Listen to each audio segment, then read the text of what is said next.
नमस्कार, आपण पाहतात रयत संवाद न्यूज चॅनल।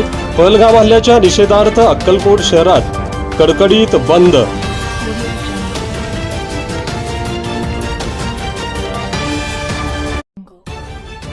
पहलगाम हल्ल्याच्या निषेधार्थ अक्कलकोट शहरात कडकडीत बंद पाळण्यात आला। सोमवारी अक्कलकोट व्यापारी महासंघाने अक्कलकोट बंदची हाक दिली होती। या बंदला मोठा प्रतिसाद मिळाला। आडत व्यापारी असोसिएशनसह अनेक संघटनांनी या बंदला पाठिंबा दिला होता। सकाळी 11 वाजता बस स्थानकासमोरील खंडोबा मंदिरापासून काळ्या फिती लावून निषेध मूक मोर्चा काढण्यात आला। जुन्या तहसील कार्यालयाजवळ अक्कलकोट व्यापारी महासंघातर्फे नायब तहसीलदार विकास पवार यांना निवेदन देण्यात आले।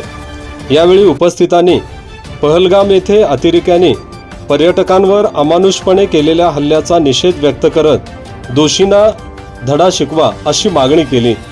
या प्रसंगी अक्कलकोट व्यापारी महासंघाचे अध्यक्ष मल्लीनाथ साखरे, माजी नगरसेवक मिलन कल्याण शेट्टी, शिवसेना शिंदेगड तालुका प्रमुख संजय देशमुख, काँग्रेस पक्षाचे जिल्हा कार्याध्यक्ष अशफाक बळोरगी, राष्ट्रवादी काँग्रेसचे तालुका अध्यक्ष दिलीप सिद्धे, शिवसेना ठाकरे गटाचे माजी तालुका प्रमुख मनोज पवार, माजी नगरसेवक सद्दाम शेरीकर, महेश शिंडोळे, नितीन पाटील, प्रकाश उन्नत, गजानन पाटील, राजशेखर हिप्परगी, संतोष घेवारे, सिद्धाराम टाके, नितीन महाडकर, विजयकुमार कुलकर्णी, प्रसन्न हत्ते, राजू शहा, चेतन साखरे, रामेश्वर पाटील, सुयश शहा, स्वामीनाथ आलदी, प्रमोद पाटील, राजशेखर सोड्डे, अप्पासाहेब पाटील, किरनळी, बागवान मुल्ला, दिनेश पटेल, संतोष पत्तरगे आदींसह व्यापारी संघटनेचे पदाधिकारी, व्यापारी बांधव मोठ्या संख्येने उपस्थित होते।